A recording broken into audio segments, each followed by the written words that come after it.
Welcome to the 100X Life Podcast, where we activate people who desire to live the words of Jesus and experience the abundant life he promises. I'm your host, Rob Dayton, and I hope this podcast inspires you to put in the work of following Jesus. Now the Spirit of the Lord is upon me, to bind up the brokenhearted and set the captives free.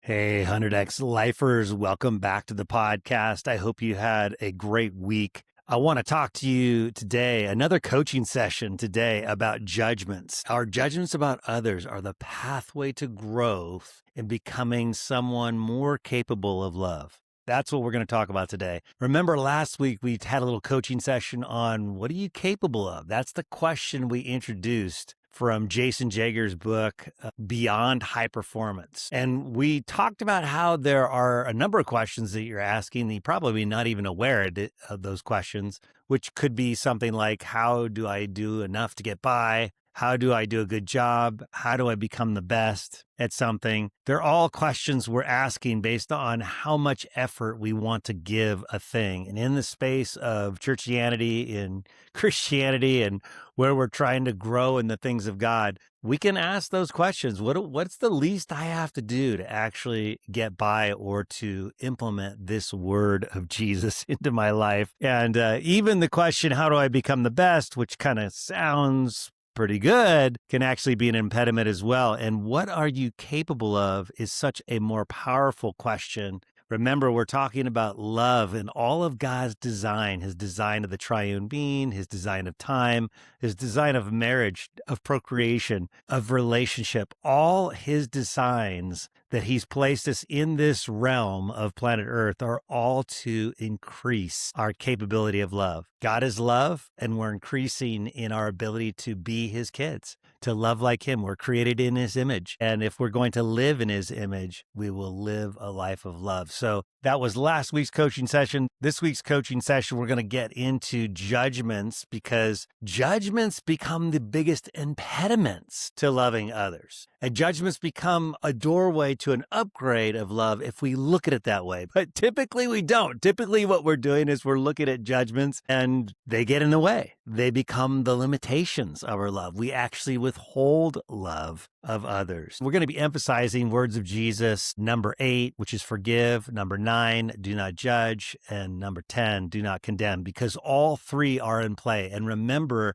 when we focus on judgments of others, we are typically living in unforgiveness or we are making condemnations about others. And remember, Jesus's play was that we also would practice forgiveness. He was so precise about this. He was so insistent upon it in his ministry. And then we become the housing of Holy Spirit. We actually have the authority to forgive or not. And according to Jesus at the end of John, when he breathed on his disciples, he says, now whomever you forgive will be forgiven. Whoever you don't forgive will not be forgiven. That is a pretty crazy authority that we have. And so he's saying, hey, if you're going to be my kids, if you're going to walk in becoming like us, walking in the image we've created you to be, you have to walk in forgiveness. And when we judge, it's an indication that we're not walking in forgiveness. And then also, as Jesus says, do not judge lest you be judged. And so what that is saying is that our judgment of others are actually in an indication where we're falling short. In other words, do not judge lest you be judged. We actually position ourselves from judgment with our judgments of other people. So our judgments about others are extremely revealing about ourselves. You could look at this as a good thing or a bad thing. I'm going to say, let's look at it as a good thing. You can't change your judgments, or you will over time as you reprogram your brain, but your judgments are going to come. They're always going to come. The question is, what do you do with the judgments? What I'm inviting you into in this coaching call is to see your judgment and actually flip it on its head and say, this is the area that I can grow in my capability of love the most by paying attention to our judgments because our judgments reveal where we're limiting our ability to love others. So noticing our judgment, that's going to be a pathway to growth. That's what this whole coaching call is about. So first off, like I said, you're going to have judgments. Your brain is feeding you stories all day long. The judgments are arising. And that's particularly because the brain wants to understand why anyone is behaving the way they're behaving. What this is this is the design of God, making sure that we well up our capacity to love. So our judgments that are arising in our brain give us that opportunity to grow in love, and they are indicators of where we're falling short. That's powerful. So the first step is to simply become aware of the judgments your brain is feeding you. If you can do that step, man, you've got so much power and authority, because now we can make a decision. If I can notice the judgments that are coming up in my brain, now I've got so many opportunities. I can evaluate that judgment to see if it's true, and we're going to do that together. Or I can see that judgment as like, okay, this is an area where I'm actually limiting my capability of loving someone else. I'm actually cutting off relationship with this judgment. So the first thing, just become aware of your judgments, and then we're going to start evaluating our judgments, actually considering them and whether they're true or not. Most judgments are not based on truth. They're based on suppositions. And as Jesus said, they're probably based more on our own behavior than they are about anyone else's. But what they do is they typically are false narratives about other people's behavior, and they tend to cast them in a negative light. And thereby we tend to, when we judge other people, we start to move in justification of our own behavior and distinguishing why we're not like them. We're either better than them or we're worse than them. And so our judgments really get us into trouble because they cut us off from seeing people as people just like us, who are going through life with struggles just like us, who are being hurt just like us. Judgments cut us off from actually seeing people the way we experience life. We're on an equal footing. We are not better than, we're not less than. We're on an equal footing. And so paying attention to the judgments and then evaluating them are going to be our best way to move into love. So here's some examples, of ways that judgments arise with people that actually point to their own behavior. So just some examples of this and where it might manifest. I'll do one external, and we all know about pastors and the laundry list of pastors who have fallen into adultery. It's pretty crazy. Christianity today is actually just chooses the stories to tell because they're told so many stories of pastors falling into adultery. And one of the things that's really interesting about a pastor who's talking about porn or is talking about adultery from the pulpit is that they can actually be very harsh on people and really overemphasize adultery or overemphasize porn. And that's an indication of them themselves actually doing it. I'll give you another example just in my own life, just, instead of pointing fingers at others, what about my own life? Well, one of the things that's interesting about my relationship with Jedediah, my son, he's 23, and we're sharing a lot of our tools. And I have a judgment about Jed being messy and not being orderly with the tools. He's not putting them back. And so this is kind of interesting because that's exactly what I did when I was a kid. So it's interesting about these judgments. They point back to us. Here's another example is my hate for divorce. When I'm working with men primarily on a divorce issue, I can get very upset. And what I've learned is that frustration with someone who wants to move forward with divorce is actually a reflection of my own failure in marriage when I got a divorce. Isn't that interesting? So our judgments are actually pointing back to us. When we judge others, we're actually judging ourselves. That is the huge notice. So in all three of these cases, the judgments are limiting the capacity of my love, or in the case of the pastor, the love of his congregation in terms of forgiving his congregation or forgiving others who are caught in porn or caught in adultery. It's like you're pointing your finger at someone and three fingers are pointing back. Same with me and Jed. In that negative story I'm telling about him is actually an obstacle where I'm withholding love to Jed. I can be very frustrated and get really like, why aren't you cleaning up these tools? And that becomes an impediment to my love for him. So that's what we're trying to prevent. That's what we want to make sure that we stay dialed into. Remember, this is all about growing our capacity to love, and these judgments becoming an opportunity for us to notice where we're limiting love and how we're withholding love, and then also where we're judging ourselves, where we're already upset with ourselves. So let's do some coaching work and let's expose a powerful way for you to grow. Let's go. So grab a journal. I want to ask you some questions and have you journal some stuff. This work comes primarily from Byron Katie's process of loving what is. That Love What Is the book where this comes from. It's a very powerful process of exposing judgments and recognizing where they are more likely about us. So that's why we're using it.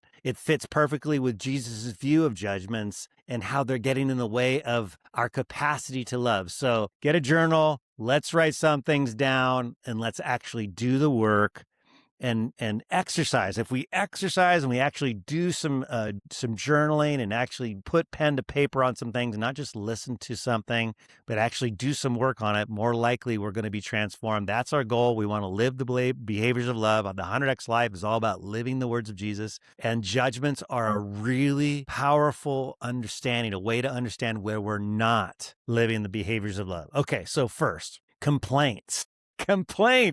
Complaints are a great indication of our judgments. So who are you complaining about right now? So think of a person in your life that's occupying a lot of headspace for you, and you've told yourself a negative story about someone, and you're fully convinced that story is true, and now you're probably talking to your spouse about it, or you're talking to other people about it. That's what happens with these complaints. The judgment rises up from our brain, and then we have the option of believing that judgment or reevaluating or just believing it completely. And then we start operating that judgment. Our imaginations get in line. So our mind gets in line with the judgment our brain brings up. The mind gives the capacity of choice. It has the capacity to interpret meaning of something. So it interprets the meaning as true. And then it actually has imaginations about that person, which bring emotional experiences to us, frustration.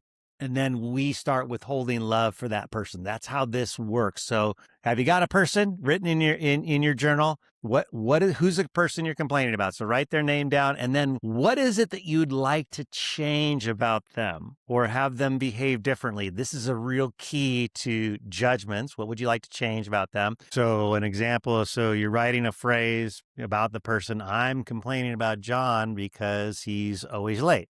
Maybe that's what you're writing down. We can use my example here. I complain about Jedediah because he does not put things away after using my tools. He doesn't clean up after himself. So that could be the complaint I have. So we're going to ask that question, who are you complaining about? Because that is the easiest way to understand who we have a judgment about. So go ahead and write that down. Whatever your example is. Okay, now we're going to do the second step, which is we're just going to ask the simple question. It's very simple. It's a yes or no answer. Is that true? Is it true that Jedediah does not put his things away after using my tools? Now, my first gut reaction is, yes, that's totally true. So then we ask the follow-up question. So ask yourself that question. Is it true? You're going to say yes or no. So go ahead and write yes or no. And then we ask the follow-up question, which is, can we absolutely know that that's true? And this is where it gets a little bit more cloudy for me, because I'm like, well, okay, sometimes he does put his things away. Sometimes they are organized. So maybe it isn't true that every time he takes the tools, he uses my tools, he doesn't put them back. Okay. So can you absolutely know it's true? My answer in this case might be no. Yours might still be yes. That's fine. The first question is going to create an awareness of the judgment we have of someone. And then the follow-up questions, they help us evaluate the judgment to understand how it's blocking our capacity to love. That's what we're doing in this work. So if we ask if a judgment's true or not, we begin the evaluation process of that judgment. And that's where it's going to become a resource for you. Here's the next step. And you're going to journal this. Who would you be without that thought?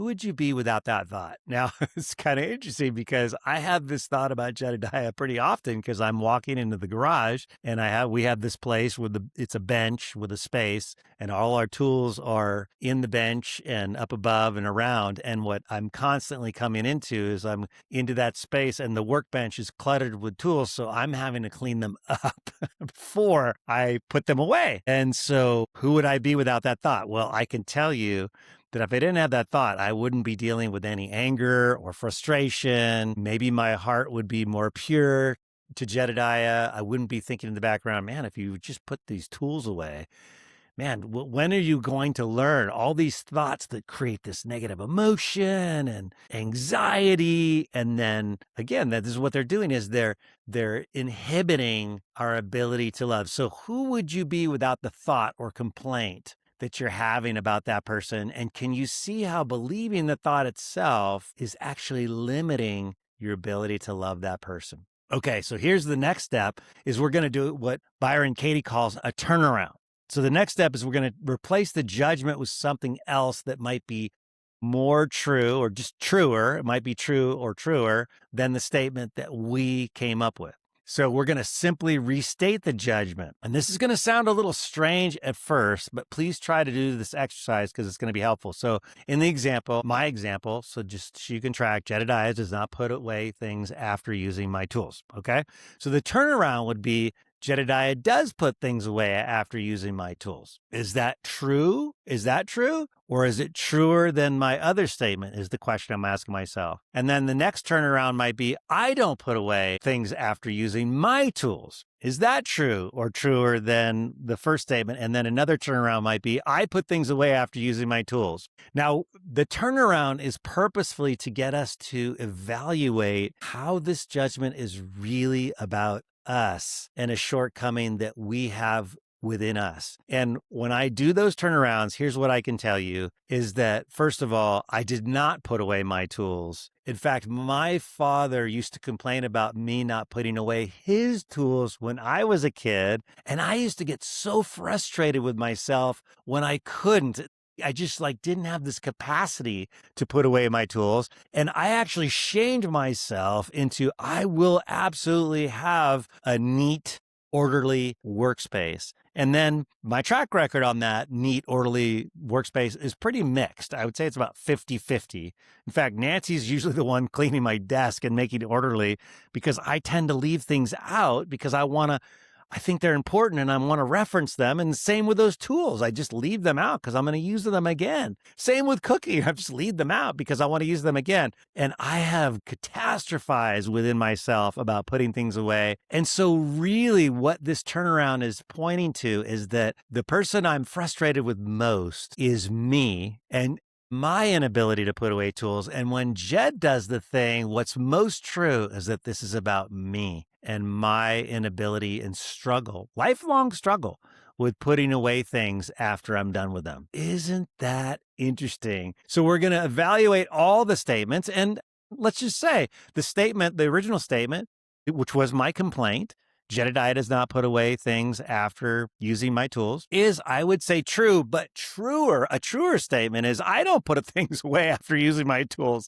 That's the truer statement. And actually, that's the core that's getting me into this angst and negative feelings towards Jed that is born completely out of myself. Isn't that fascinating? So in my case, two of these are more true. So I put things away after using my tool and I don't put things away after using my tools. Those are the two things that are most true. They're truer than my original statement. And this is why we want to do this. We're exposing the judgment, again, as an impediment to loving others. So we want to expose that and we want to grow in love. And so me thinking this about Jedediah is restricting, it's distorting our relationship. And the relationship is the place where love exists and it's where it's practiced. If we limit a relationship with judgment, we're actually inhibiting our capability of love. So I hope you do this exercise, get in your journal and do this, try it with a number of people. And if you're stuck, here's a journal prompt. Jesus, which relationship am I currently living in love because of my judgment of that person? Let me say that again. Jesus, which relationship am I currently limiting love because of my judgment of that person? And then the next journal question is, Holy Spirit, show me how this judgment is pointing back to me and my own behavior. And you could use the work we just went through. So the questions are, first you say, I'm complaining about whoever that name is, and here's why I'm complaining. This is my judgment against them. And then you're asking yourself, is that true? Just yes or no? Or next question, can I absolutely know that that's true? Again, don't try to make an excuse, just yes or no. And then who would you be without that judgment or without that thought? And then you're going to do the turnaround, which you're actually changing the judgment and pushing it back on you in different ways to test if that is actually more true. Remember, behind every judgment you have is this pathway to a greater love capacity. So we don't want to just eliminate judgments, or we don't want to just capture the thought. We want to have that thought actually work in our favor. So when you capture a judgment about someone else, think about, how is this related to me? So you're not just eliminating the judgment, but you're actually fixing the thing within you that is limiting love in your relationships. I hope that's helpful. Do the work, and we'll see you next week. If you believe in the 100X Life movement, please follow and invite a friend by sharing this podcast. The 100X Life movement can also be found on Instagram and Facebook, and also at 100xlife.com. The 100X Life podcast was produced by Jenna D of Jenna D Services, with music by Ryan Ellis.